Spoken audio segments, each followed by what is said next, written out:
Hey Scott, Hey, how are you doing? all is well. So good to have you today.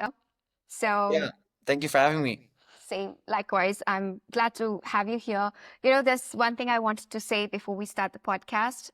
I've had some VCs coming to the podcast, but they were from different niches. Impact investing, traditional VCs, etc. And your content particularly caught my attention because we see those celebrity and creator-led brands everywhere, but we don't know what's going on behind the scenes. Who's raising money, are all of them, eligible to raise money? Where do they get it from? How do they succeed, etc.? So I think it will make a ton of sense to talk about it, especially with social media. I think everything is so decentralized. Creators have their own stage, their own space, and they're coming up with more and more brands. So we'd just like to see, what's going on in this space. Why did you start this company and focus on this niche particularly? I'm the founder of Hot Start VC. We are a new fund that invests in brands that are founded by celebrities and creators. So yeah, the question is why now? What you see in today's world is that we learn about new products and services from the people that we follow online, not anymore from billboards or from TV ads or whatsoever. And yeah, in that you really see that creators and celebrities, they're the new power centers in culture, business, and beyond. We get our information from people, not anymore from companies or whatsoever. And what has been interesting is that they have built their own audience online and are now creating businesses on top of it. And it all has to do with their competitive advantage in company building, as they have a built-in audience that they can leverage to put free eyeballs on their company that traditional companies have to pay millions of dollars for. So yeah, this already resulted to in companies like Skims by Kim Kardashian, Fenty by Rihanna, more recently like Road Beauty by Hailey Bieber, and many more seeing growth that traditional consumer brands have never seen before. And this is just the beginning. Literally, every single celebrity and creator is thinking about launching their own brands, and those are the types of companies we like to invest in. Ah, that's wonderful. Yeah, I was reading an article about it. About I don't remember the number, but it's massive, the number of creators that are coming now, especially with social media, because everybody has a voice, and if you ace the game, you ace it. That being said, where do you think the creator economy is being headed? Yeah, actually, what you just mentioned, like everyone starts to become a content creator, and that is just about seeing the opportunity ahead of us. Like the future of companies is all about personal brands. Just to Mm. look at a company like a Tesla. Whatever your opinion is about Elon Musk, but he's also like seen as a personal brand, and he can leverage his audience and voice. And platform and network to actually Mhm. start scale companies. And you see that opportunity now with basically everyone. Like the first wave of celebrities and creators, they just did it because they loved content creation. Mhm. They never thought that they were actually going to make money from it. And now you actually see a second wave of people that actually see a real business opportunity because by building an audience, they can actually create credibility that they can then leverage into turning a company, whether they are selling a product or selling a service. Mhm. I think one of the keywords that you mentioned here, which is personal brands, is pretty essential because I feel like even common men is realizing now that it's their face more than the brand itself that needs to shine today because people believe in people and personal brands. Yeah, I like that. Um, that being said, where do you think why are celebrities moving from dealing with brands directly to building their own brands? I mean, you did mention that, but what gave them the confidence? Was there a particular celebrity brand that led to this wave, or how did this suddenly happen? Yeah, so I would say that's a couple of things. I think that there's definitely a certain FOMO in the space. Uh, People have seen George Clooney sell his company for $1 billion, like Hailey Bieber selling her makeup brand for $1 billion within 3 years. And everyone is basically asking themselves the question, why not me? You know, I have millions of followers, so why can't I actually replicate those successes? So there's definitely like some FOMO going around. Whether that's a good thing or a bad thing, you can leave that in the middle. I also think it's just about the income opportunity. Like if you look at someone like a Selena Gomez, her net worth is about $1.3 billion, which like over $1 billion come from rare beauty. So even though she became famous through like her acting and her singing and performing, it's actually her building a company, Rare Beauty, that brought in over 80% of her net worth. And that's what you see a lot of with these other celebrities. They're like, hey, I can do brand deals with like the Gucci's of this world and get like a few hundred K, or I can actually build my own empire. So I think that's also one of the reasons. That's a good point, actually. Not sure where I read it, but I think it was about Rihanna making more money from her brand, Fenty Beauty, more than her music career, which is crazy. Yeah, it's just crazy to think about, right? Like another great example that I always love to talk about is Roger Federer with like a running brand On. Like during his competitive tennis career, he earned $100 million, Hmm. and then later on he did an equity deal with the running company called On, and that 3% equity stake that he got. So he wasn't even a founder, and he didn't even get 10%. He only got a 3% equity stake, and has been helping to grow the company. And that 3% is now worth over $350 million, That's three and a half crazy. times more than actually what he like earned during his professional tennis career. Yeah, that's a pretty interesting point, because that's true. Because now it's not about commissions. You talk about the brand and earn commissions. They're more interested in brand equity. So there's this business orientation coming into the mix as far as creators and celebrities are concerned, which is cool. Yeah, 100%. And eventually it's also about control, right? It's like the ban of TikTok has showcased a lot of people that they kind of are renting their audience and not owning their audience. So they have to understand that they have to build their own brands that can actually outlive platforms and outlive themselves. Like a lot of content creators, they actually have to start thinking like athletes as well, because they're not going to be content creators for the next 60 years. They kind of have to be a content creator for 15 years and build their empires in that time frame, and that can also outlive their own content. So yeah, it's an interesting time. That's something I did not think of, but that's true.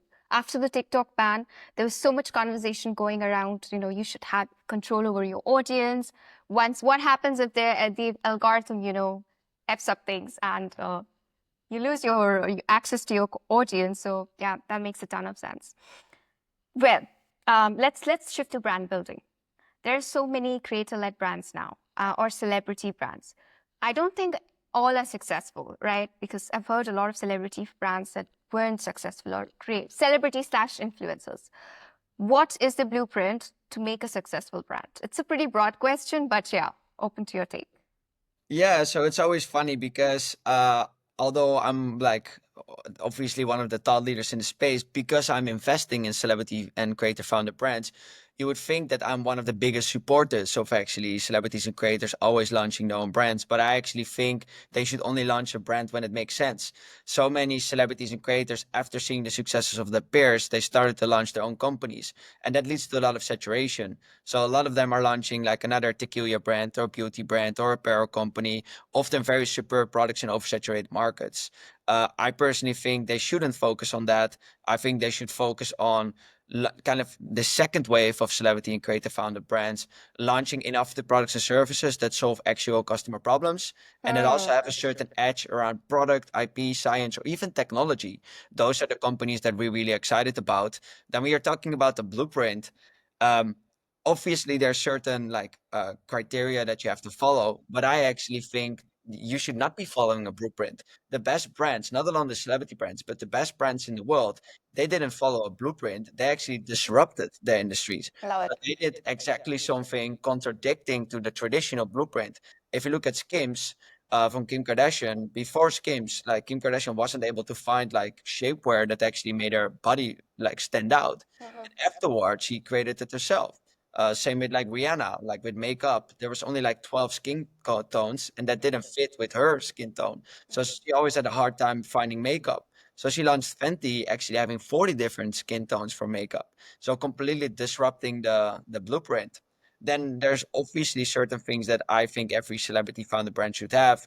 One of them is, for example, that they have to be product first and not celebrity first, meaning that the product should always be on par, actually exceeding the ones of competitors. Just because like a celebrity might help you sell the first product, just because I'm curious what The Rock or curious what Kim Kardashian is selling. But if the quality is not good, you're not gonna buy it the second, third, and fourth time. And that's actually where businesses are being built. And then secondly, I think team is very important. Like it's great that you have a large celebrity on board, but that person is not going to be answering the phone and operating the business. So you need an experienced operating team co-founding the business alongside you. Hmm. That made me wonder a couple of things. A, the first point that you mentioned was around category creation, which is interesting. We'll talk about it in a bit, but good that you mentioned that. And B, I think it was your post somewhere on LinkedIn where you mentioned about MrBeast iterating Feastables. So I think that's a good example of how when you had a product was not really good, it doesn't matter that it's just your name and you throw the product out there, but you completely, keep iterating the product based on the demands and how the market is receiving it. Is Yeah. key. No, it's funny because I actually have the chocolate bars here in front of me. You Uh, do? so Oh, we originally launched this chocolate bar, focused on like a better for you chocolate bar with like four ingredients only.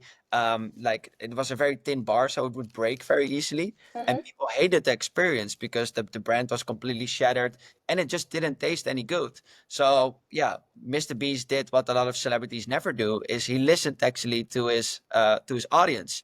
And they said, like, we want to have a better tasting chocolate bar. We want break lines, a thicker formula. And that actually pivoted towards this. I've And had he's, this one. Mm. oh, yeah, this one? Yeah. Okay, It, yeah. What's your opinion?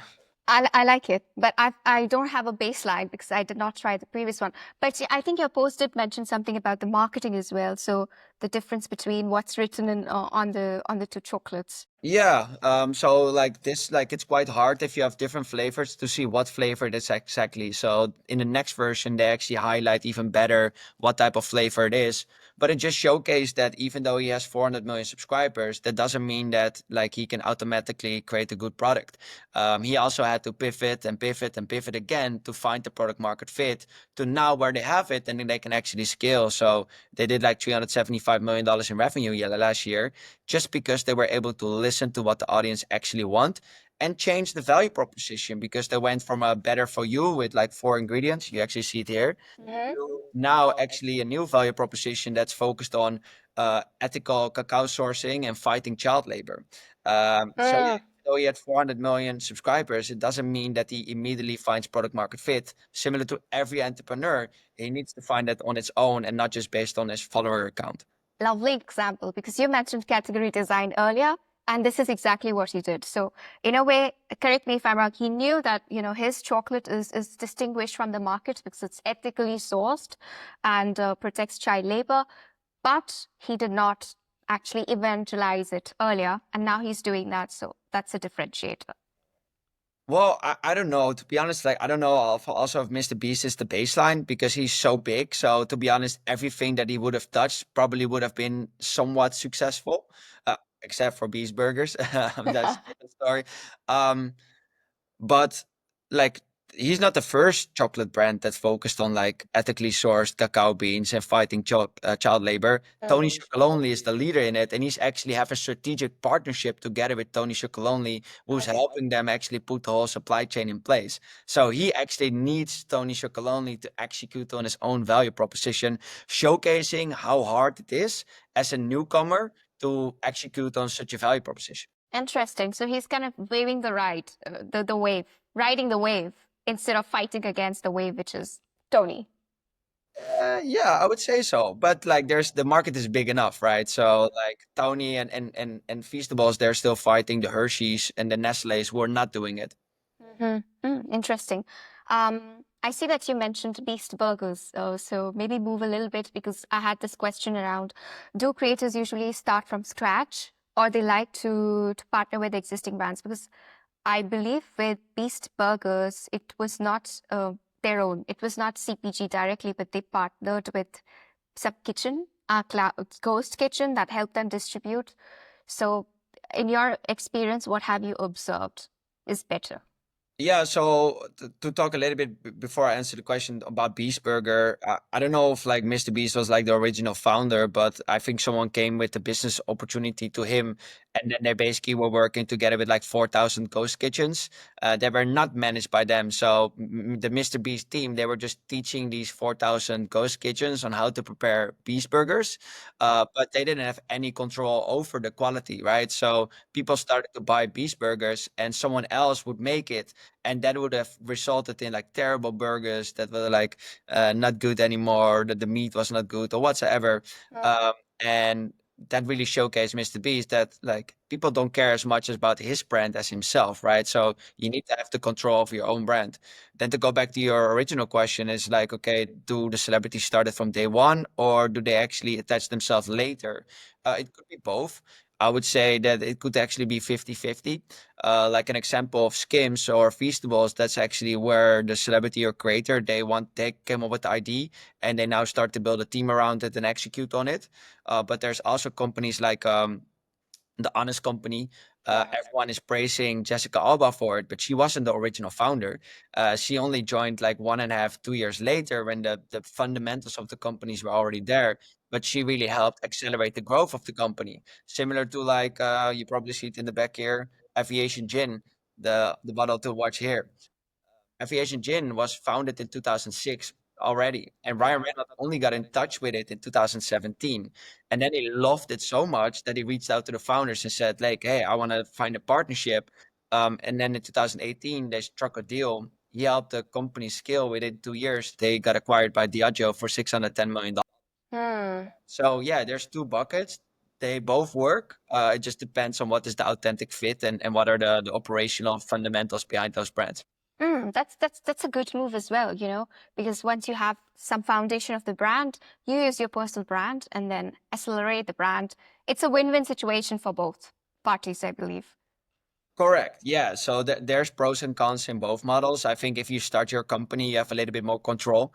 Whereas like if the company is already existing, like they already have a mission and you don't have a say about the branding and or the name or whatsoever. But it also gives you less headache, right? Because you're not operationally involved. You just do what you do best, and that is creating content and like promoting the brand.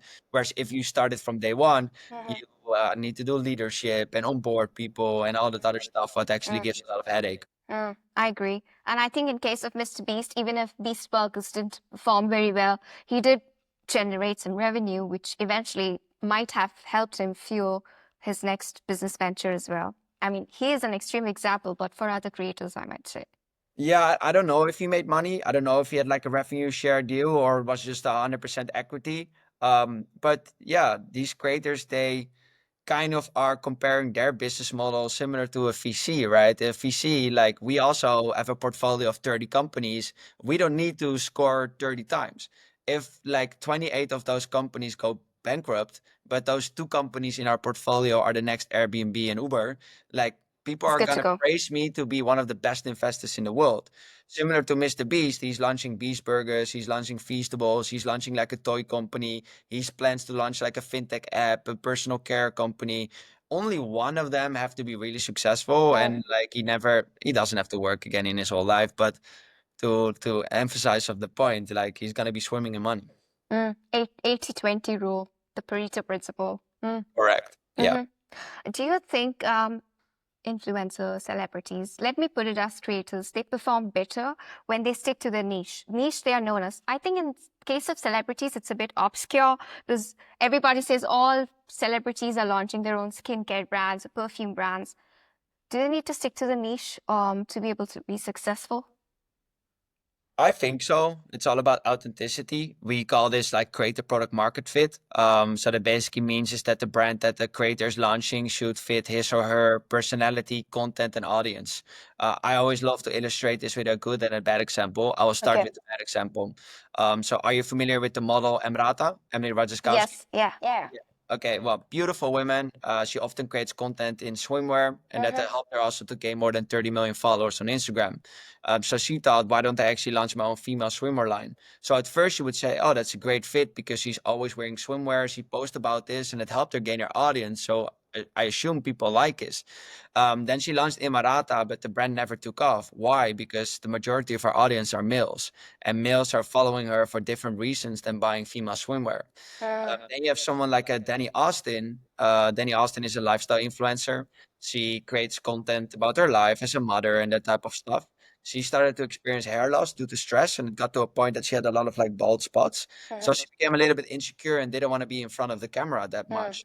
But after a while, she was like, "Hey, why don't I share about this as well? Because I've been sharing my whole life online as well." So she started to create content about her hair loss journey and talking even about wig reviews and that type of stuff. And tens of thousands of women started to engage with it and basically saying like, thank you so much for like sharing. You're the first influencer creator that's actually talking about this openly, and really helping me with my hair loss journey. So she was like, "Hey, why don't I actually turn this into a company?" So for 12 months, she started to work together with an R&D team to create a hair serum called Divi that helps you avoid hair loss. In the first year, that company did $40 million in sales, and the second year, $55 million in sales. So even though she only had 1 million followers and Emirata 30 million followers, Hmm. Austin was much more successful because of that creative product market fit.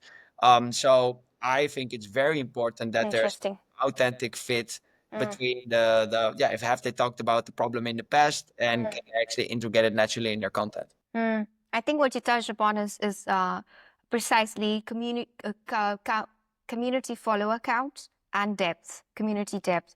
In case of Imrata, there was no depth. There was follower count, but depth with regards to what she wants to sell actually.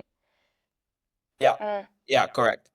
There has to be like a Venn diagram, what you want to sell, who follows you, and if you're the right fit for it. And Correct. the three there has to be a tick mark, otherwise it's going to be a disaster. Yeah, I think so too. Yeah. Mm. So I think you answered this question already. I'm not sure if there's more to it, but how do you gauge a creator's strength of community? Yeah, so you do a lot of like due diligence into the audience size, the engagement rates. You look at their profiles. You literally look in the comment sections to see what type of community do they have. Are these people that are just like, yeah, like shouting them out and like telling them that they're idiots or whatsoever? Or are these people that are genuinely like engaging with them? So yeah, quite quickly you can see if they have a real community or not. Like I always refer to people like a Alex Cooper or like an Alex Earl who have like the Daddy Gang, and Alexo has their own community that is like really, really, really engaged. And then there's some people that have more followers than Alex Earl, but they're able to generate 1/10 of the engagement, you know. So yeah, you can quite quickly see who has like an engaged audience by leveraging data and just looking at the comment sections. Mm. With Alex Cooper, she came up with a drink brand, right? I don't precisely remember what that was about, but Unwell, yeah, it's Unwell. a hydration brand quite similar to like a Prime, but then for females. Mm. I saw that there was a lot of buzz around Unwell, people having different opinions about the brand name. Not sure if they had opinions about the product serving its community well or not. Yet there were a couple of questions around, hey, but females don't need this. There were some questions around that. Yeah. I don't know if you ever seen my LinkedIn post about it, but it went quite viral because I said it was a terrible fit. Just because I don't ever see women drink Gatorade or these types of drinks. So in my opinion, it was like a mismatch in like this creative product market fit. But then there were like hundreds of females, thousands of females telling me that like I'm basically an idiot, and that they drink hydration drinks and that type of stuff. So it was an interesting discussion. It was maybe your post that I saw. I'm not sure, but there I saw a post where there was a lot of conflict around, if it's for females or not. Perhaps it Yeah, was yours. probably was mine. Okay, good to know. Good to know. We're talking so much. So whenever you think of celebrity brands, it's mostly CPG, mostly in the consumer packaged goods space. Again, correct me if I'm wrong, but that's most of the times is what you hear. Be it cosmetics, food brands, etc. Why are they so drawn to CPG as creators? Yeah, it's funny because this is one of the reasons why I came into the industry. Like my background has nothing to do with celebrities or influencer marketing or whatever. I've always been an entrepreneur. I was also working with like a lot of high innovative tech companies, also on the consumer end. And it was around 2019, and I saw this first wave of celebrities and creators launching their own brands. And I was always personally a little bit frustrated, or like just like I didn't understand it, why these celebrities weren't launching like very innovative companies or tech companies or whatsoever. So because the opportunity is a lot bigger, right? If you launch a tech company, the market size and the opportunity to scale that in comparison to a tequila brand is just 100 times bigger. So yeah, I basically started to reach out to a couple of my Dutch celebrity friends, asking them the question like, hey, have you ever like thought about launching your own brand? And to my surprise, not a lot of them were thinking about it. And if they were thinking about it, they were also thinking about the rum brand or skincare brand or whatever. So I basically started to showcase them the companies that I was working with and basically asking them the question like, wouldn't you be interested in doing an equity deal with this company where you can just focus on what you do best, and that's creating content, and they do what they do best, and that is actually operating the brand brand and scaling it from the back end. And they were like, wait, that's possible? Like, yeah, I would love to do like a deal with a company like this. Yeah. So I think it just illustrates that on one end, it's just about them not knowing like that they're content creators or they're celebrity first. They're not entrepreneurs. Mhm. So they're entrepreneurs in a different type of entrepreneurship than traditional entrepreneurs launching brands, so to say. So I think they just don't understand that there's a bigger opportunity here. Then I think it's also about what type of opportunities are they being proposed. Like oftentimes they have people reaching out, their team thinking about it. There's a lot of venture studios right now who are launching like the manufacturing backend for liquor brands, skincare brands, like personal care companies, apparel companies. So it's just really easy nowadays to launch such a CPG brand. And then lastly, I think is that a lot of these celebrities and creators, they often say that they want to align themselves with like high quality premium products. And that aligns well with like spirits and skincare and personal care. And yeah, that's why they can kind of naturally integrate it. But I always, and this is always what I've been challenging celebrities and their teams on, it's like, hey, instead of launching like a CPG brand, can you actually launch a tech company? So yeah, our last two investments have also been in tech companies founded by creators. So I hope to see more and more and more. Oh, that's interesting. So you've actually suggested otherwise as well to think of a tech company. Yeah, yeah, we actually just invested in two companies, two tech companies that are being founded by creators. Oh, interesting. And what kind of tech companies are they? Deep tech or Yes. SaaS? No, yeah. So one is an AI talent manager. So instead of having like a traditional talent management agency, you can actually have an AI talent manager doing all your brand deals. And the other one is called Standard Giving, which is a platform that allows brands to give back to people in their community. Okay. It's co-founded by MD Motivator, Mhm. Zachary Darrenwoski. He's one of the largest kindness content creators in the world. Oh, interesting.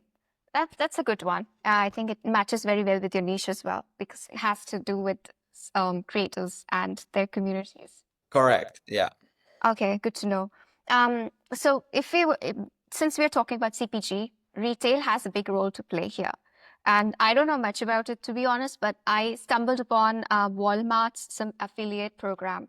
And I was wondering why retail is trying to serve creators more and more and vice versa. So what's the deal with retail and their offers for celebrities and creators?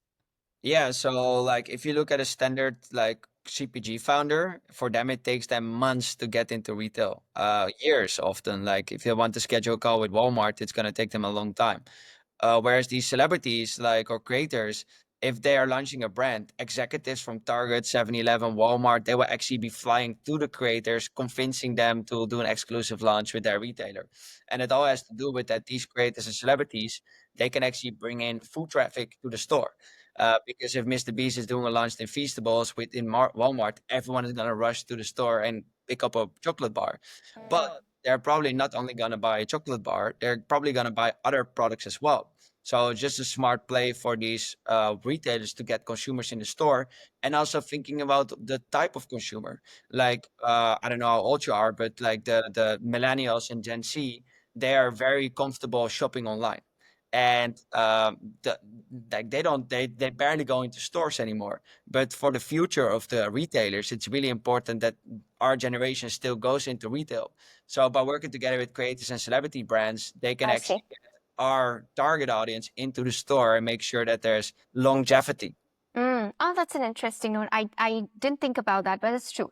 Gen Z. So yeah, that's true. I can say that, it's or more online oriented. But it's cool because if someone like Mr. Beast, who is also a Gen Z, I believe, trying to promote Walmart and those back to basics kinds of a business model, more and more people, obviously there will be more foot traffic. Yeah, makes sense. Correct. Hmm.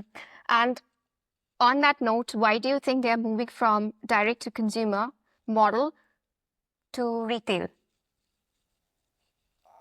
I don't think they They are. don't? Okay. No, so like it's also not shifting its end. Like if you it serves two different purposes as well. Like I always suggest that brands should always start with D2C, Why? Because they have to understand their target audience. Because otherwise, you can't also make a strategic choice on which retailer you want to go to. Because if you are like going into a retailer like a Costco versus a Whole Foods, both have two completely different target audiences. So if you don't know which target audience serves your brand, you might make a choice to go into Costco, but your consumers actually shop into Whole Foods, you know? So I think brands should always first start with D2C to understand who's their customer so they can actually target them better into retail. Retail is also a much heavier, resource heavy business model. Like you need a lot of inventory, working capital, like payments are being made every 90 days. So you just need a lot more resources and it's just a different ball game. And some categories also need retail more than others. Like a Happy Dad from Nelk, or like one of my portfolio companies, Hippie Water, which is like a cannabis infused beverage that's founded by Sasha Peterson. Um, we as consumers, we still pick up our drinks in the store. But if we buy clothes or whatsoever, we just buy that online. So the need for Skims to have like retail presence is less important than for Hippie Water or for Happy Dad. Um, so yeah, I think thinking through those types Makes sense. strategic choices is very important. And also looking at success cases, right? It's like Rode, they just sold for like $1 billion from Hailey Bieber, and it's all D2C, and they're now just sold to Elf. And Elf has a lot of experience getting into retail. So it's a strategic partnership where Elf can actually help expand Rode by just focus on what they do best. And Rode Beauty focus on what they did best, and that was just D2C. Um, Digressing a little bit about roads, why do you think it performs so well as against so many other celebrity brands that try to launch their own skincare brands? Why Rode in particular had so much success? Yeah, so it's a couple things. So one, it talks about the authenticity between Hailey Bieber and skincare. Like for years before she even launched Rhodes, she did like shows talking about skincare and her involvement and that type of stuff. So people knew her for the skincare girl. Then two, it talks about a better product. So they have patents on their products. The product is just really, really good. It's much better than other alternatives on the market. So that's also why people buy it the second, third, and fourth time, and that's where our repeatable business comes from. And then three, it's people like Hailey Bieber brought in very experienced operators, CEOs of like big like skincare companies or makeup brands to actually run Road Beauty for her. So the combination of like an authentic celebrity product market fit, the great products, and then a great team, that's what made them successful.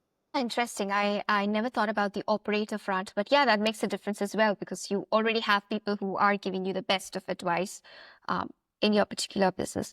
Okay, good to know. And I think that you've repeated it twice, and that's something I didn't take note of, but it's what from what I understand, it's essential also to show your journey because then people think of you as more authentic because you've been talking about it for a while. I think it was the hair brand that you were talking about, wherein she also shared a journey. Yeah, DV hair. Like it's always so random when a celebrity they never talked about a specific product and now all of a sudden they're trying to sell you something. It's like, why are you the Why? best person to sell me this? Like I Mm. always take the example of The Rock, Dwayne The Rock Johnson selling shampoo.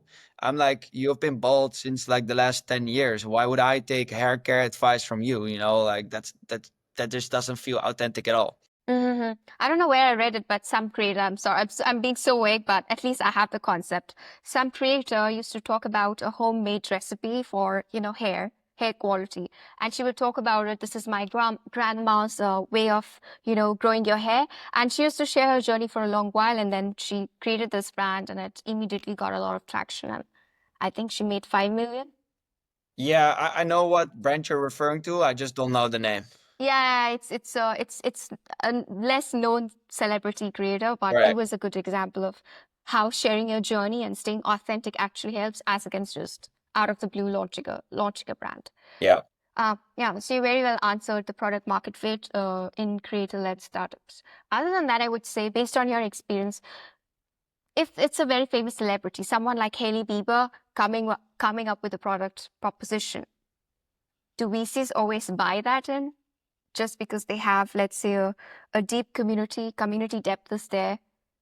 Uh, uh, let's say the product quality would be there. What would be the case when you would say no, it's not good to go the VC route? I actually just released a newsletter about this, so it's funny. It's actually talking about that probably 95% of the celebrity founded brands are not VC backable. And it has to do with market size. Like as VCs, we're looking at businesses that can 20x. So we are looking for the $1 billion outcomes. And a lot of these celebrity brands, although it could be like a nice 10 to $20 million business, that's not gonna change the VC's life, right? Like we're not in the single business, we're in the home run business. So just the expectations of a lot of these celebrity founded brands and the platform, the ceiling that they have just doesn't align well with VCs in general. It also has to do with like the dependency on the celebrity. Like, can it actually outlive the celebrity? Not a lot of celebrity founder brands can because it's just too dependent on like the celebrity itself. It has to do with like yeah, IP. Like if we are like being approached by another like tequila brand or skincare brand or apparel company, they often don't really have a moat. So it's super easy to copy. The only thing that's not able to copy is the celebrity's name. But if the celebrity eventually like leaves the company or does something stupid, you have like a complete key man risk. So that's something that yeah, VCs are very aware of and try to avoid. Mm. And when you say the market could 20 or 30x, is there an example in your mind when the market can 20 or 30x? Yeah, many like Skims. Skims is valued at $4 billion. Fenty is valued at $2.8 billion. Rare Beauty is valued at $2 billion. Like Casamigos, Rare Beauty just sold for like $1 billion. So those are typically the outcomes that we're looking for. Okay. And is there a way for you to decipher that that would be the case just by looking at the brand and the celebrity? If there's a tick mark on everything, how would you know that, okay, this is a particular product that would explode, if that's the Yeah, case? yeah, so our team has been involved in 55 celebrity founded brands. As part of the team, we also have like co-founders of Feastables, co-founders of the Honest Company that actually have worked with celebrities to start and scale their businesses into billion-dollar brands. And we have also looked at all the successes and all the failures in the market, and we have basically leveraged all those insights to create our own framework that we basically analyze every single celebrity founded brand on. So it talks about is the celebrity is the brand, is it product first or is it celebrity first? Is there an authentic celebrity product market fit? What is the celebrity's role and celebrity's ownership stake? Is this something they're really gonna lean in, or are they just a name on the pitch deck? Who's behind it? What's the team? It talks about the market size. So how big is the market? Can this actually grow into a $1 billion brand, or is it stuck on $500 million? Like questions like that, we ask ourselves whenever we're doing due diligence. Okay. Makes sense. And do you often look at the revenue before you think of investing in a celebrity? Do VCs do that? What if a celebrity has a solid proposition, good operators, there's no revenue coming in? It's a fresh new idea. Yes and no. We invest in pre-seed and seed, so we also do invest pre-revenue. It's also interesting because if you want to invest in these brands, you actually have to be early. Because let's say you have an opportunity to invest in, let's take Road Beauty as an example. If you're able to invest on day one without like revenues, you're able to get in a quite interesting valuation. However, let's say they launch and it is super successful and the company does a couple $1 million in revenue and now they're going to fundraise. Now you have to pay 15x valuation of what you had to do on day one. So the returns in the second round that you're investing in are a lot less than actually the returns that you can on when you actually investing pre-revenue. So for us, it's important that if we have conviction, we need to get as early as possible. But sometimes we also do invest pre-revenue. Not every company, 70 founded brand is also like a success out of the gate. Some need a little bit more time to yeah, find product market fit. So we definitely also look at such companies. Oh, okay. Makes sense. And have you had any examples of brands that did venture into category creation where there's no market per se? I mean, no proven market, let's put it this way, but it's just a new category altogether. Um, yeah, definitely a lot of the examples that I've already mentioned, like the Honest Company was like an ethical baby and beauty brand, like Skims, like with shapewear, like Fenty with inclusive makeup. Those are definitely like the front leaders in the celebrity and creator space of people that actually created the market instead of just following the blueprint. You mentioned, I think one of the examples that you mentioned that I really liked was Better For You candy. No, I don't know much about it, but there was something about candy which is better for you, as in it's not too sugary, but more on the health bent side. So kind of an example of category design.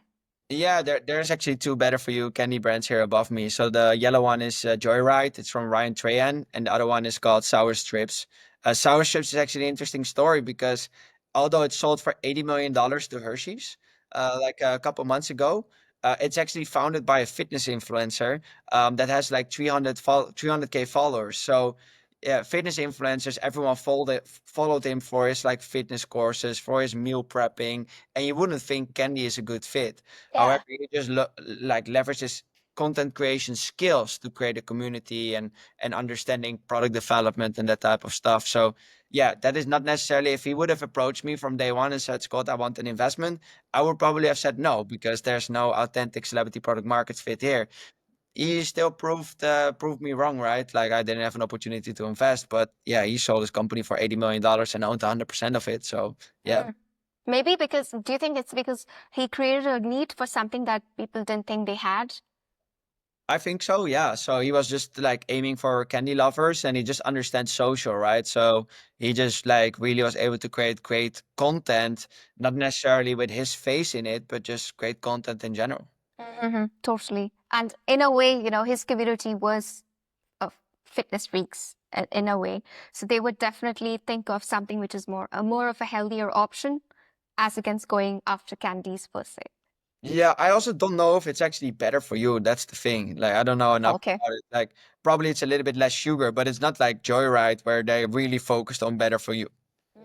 Okay, makes sense. Based on let's talk about your portfolio companies or maybe others, up to you. But a creator or a celebrity brand that really, really worked could be a good example. And why did it succeed specifically? Just like in Yeah, this case. yeah, let me talk once again about one of my portfolio companies. The company's called Fire. It's a barbecue brand, so they have their own patented grills, provisions, views, apparel, you name it. It's co-founded by one of the largest barbecue content creators. His name Okay. is Derek Wolf. He has about 9 million followers across social media. But here's the interesting part. He has created a creator equity pool and onboarded 20 of the other largest barbecue content creators to come on board as shareholders. So now instead of having one like influential face, you have 21 of the largest barbecue content creators, which is also quite of a niche, right? There's not tens of thousands of barbecue content creators. You have the 21 largest barbecue content creators now working together, leveraging their experiences, grilling on every single piece of equipment out there, and now create a better version of it with patented products and that type of stuff. So I'm really, really excited about that approach just because you have that built-in audience that goes far beyond only Derek's following. Yeah, they did like a Kickstarter to sell their grills, and they were able to sell like $1 million worth of grills within a couple like days. That's a good example. I mean, I can connect the dots, but you mentioned that earlier. Just too much of over reliance on the celebrity phrase could also backfire. So it's an interesting approach of how you could collaborate across different creators from the same niche, so that you don't have that as an argument that you cannot really answer back.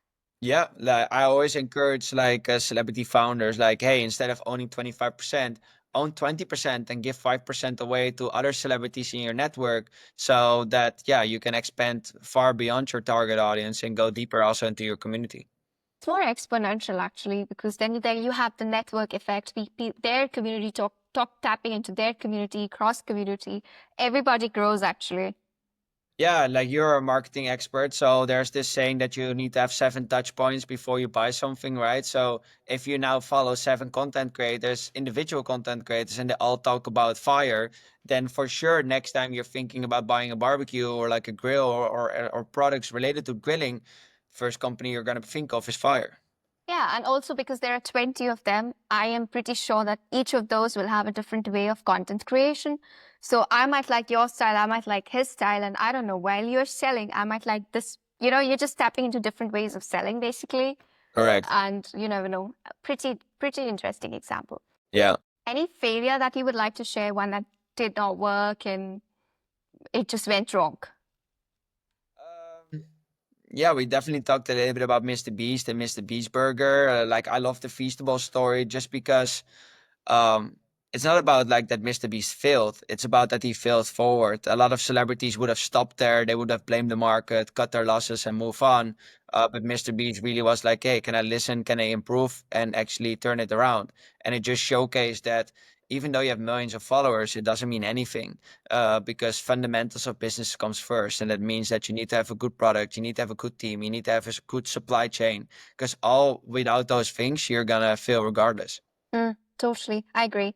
And now that we're talking about Mr. Beast, I mean, if we remove the celebrity part from the question and just focus on creators, because celebrities still have an added advantage because their face is stronger. But creators who've not been, let's say, I'm just a creator. I have a following, but I'm not coming from Hollywood or that kind of an music industry, etc. What's the real power of creator first brands in that case? I think it's that they have a certain trust with their audience, so they're very familiar in creating content, and they're basically always like in the lives of their consumers. So yeah, we just have a built-in audience that we can leverage to continuously promote the brand. So every time they record a video, like every time Selena Gomez, and I know that she is a celebrity, but every time she does a get ready with me and she talks to her audience, and in the meantime she puts skincare products on, that's an ad and it doesn't cost her anything. But to her audience, it doesn't feel like an ad. It just feels like a friend of her that's actually promoting, talking about her day and talking about her skincare routine. But it's not more. Whereas like traditionally, everything felt very like selling. It's like, oh, this campaign they're trying to let me buy a car or let me buy something else. So it's just about the authentic way of product placement and doing that on a massive scale to millions of followers every single day for free. Makes sense. Do you think this is getting saturated or not yet? Creator-led brands. Mm, yes and no. So yes, in the sense that the world doesn't need another like celebrity or creator to kill your brand or another like creator skincare brand. Like the world needs companies that sell products that are innovative, that are better for human and planetary health, and that are solving a problem. Now, arguably the world is in more problem than ever. Like we're talking about environmental problems, we're talking about societal problems, we're talking about political problems. So I think that the people that have to trust, the content creators, they can actually use that opportunity to build real meaningful businesses that have a real impact. So I think the opportunity is massive, but only if they focus on the right type of companies. Makes sense. Actually, Mr. Beast kind of did that in a way because even if he has a CPG product, let's say, we'll say, come on, another CPG, another creator in the CPG space, but he did have an intention to solve a world problem that people might look at it from a different lens altogether. Yes, but then at the same time he's selling sugar to kids. So But yeah, there's a flip side. yeah, so and like this is the funny thing with Mr. Beast as well. Like when he was like having like Beast Burger, he also had vegan options on the menu, and those were the worst selling items. So he was like, guys, I'm trying my best to implement it to be better for the world, but yeah, people don't want it. Same with this. Like the first bar was focused on a better for you value proposition with only 4 ingredients. So in a sense, it's a better chocolate. But people didn't like the taste. So he was like, let me change the formula. Let me just copy what works, but then like source my cacao beans from like ethical sources and child-free labor and that type of stuff. So yeah, there's always pros and cons. You can't tackle everything. You can't be a pure angel in with that regard, especially in this kind of an industry. Yeah. Uh-huh. Okay. Let's quickly move to Gen Z because Gen Zs are shaped. Actually, it's more of the Gen Zs that are becoming creators today. It gives them more leverage, more power, independence. How are they changing the creator commerce altogether? I think that we trust people, so we follow people. We follow people over corporations. So we love to like align ourselves with people that see the world in the same way. That's why if you look at like the Cooper of the Daddy Gang from Alex Cooper, or you look at the following of Alex Earl or the Nelk Boys, those are all people that actually align with how those influencers see the world. So if they have a product and that specific celebrity or creator, and they don't see them as a celebrity or creator, they see them kind of as friends because they have been following each other. They see each other every single day on their screens. They Mm. wake up with their content. So yeah, it just made it very easy Authenticity. to yeah to buy things from them. Okay, makes sense. I guess my last question is about, I think we'd kind of sum it up because I see like a lot of countries are also attracting a lot of tourism through creators. So it's also getting, in a way, creators are also helping shaping economies. And Saudi Arabia is one of these examples. Not Saudi Arabia, sorry, Dubai is doing that. Not Saudi Arabia is also doing it, but on more on a celebrity front, I believe. But Dubai is doing it a lot for on the creative front. What makes them so particularly interested in it? Yeah, driving tourism. So similar to why Walmart is doing it to get people in their stores, countries are doing it to get people visiting their country or city. Like one of my Dutch influencer friends, he was paid to fly to Rome, and he just had like a trip to Rome, Italy, completely for free. Beautiful hotel, great flight, great food. Every receipt he could hand in to the government of Italy or the municipality of Rome, just because they wanted to get more tourists actually to Rome. So similar for these countries, especially the countries that have a certain stigma, like a Dubai or like a Saudi Arabia. They need folks that have the trust to visit there first, showcase how beautiful it is, showcase how fun it is before actually their audiences consider spending money there. Mm-hmm. Yeah, that makes sense. As my last question to you, Scott, and I think this would make a perfect end to the podcast, is do you think follower count is essential? Um, Talking about micro influencers, macro influencers, ones that do not have a lot of followers, can they still see hope in launching their products and being successful? And then what is that number? Is there a threshold? And what's the number like? Yes and no. Probably not the answer that you hope, but in certain ways, no. So I think the example of Danny Austin versus Emirata showcased that follower count doesn't matter. It's really about the engagement that you have and the engagement within your community. You don't need like a million people to actually buy from you. You only need around 10,000 people to buy from you to be really successful in business. Or like Paul Graham has this concept from Y Combinator, 1,000 true fans. You need 1,000 true fans to be very successful in business. That's what you need. You don't need 10 million followers. You need 1,000 true fans that actually are willing to spend money on you. Because if you have like 1,000 people that are willing to spend $100 a year on you, you have like a six-figure business. And that's what you need to be kind of financially independent. Um, yes, it's important because it adds certain credibility. How often do you look on someone's Instagram or like uh, LinkedIn even, and you see that they have great content, but they only have 4,000 followers. Then I'm like, oh, this is just an amateur or whatever. Why would they trust this person? So I do think that the higher follower count and the verification button, it adds to people's conception on you being a thought leader or you being an authority in the space. But at the same time, having the depth to be able to make a real impact on your projects whatsoever is really important. Yeah, Mm, Makes sense. Well, Scott, this was very insightful, really. I think we got a 360-degree view on the creator economy, where it's heading. Super interesting. I might, if I have a follow-up question, I will definitely add it to the episode. But thanks a lot for joining in and keep sharing that interesting content on LinkedIn. I of course. love those stories, by the way. Of course, yeah. I hope that people that thought this was interesting definitely give me a follow on LinkedIn or subscribe to my newsletter. Surely do. Well, have a great day, Scott, and thanks a lot. I appreciate you. Thank you for having me.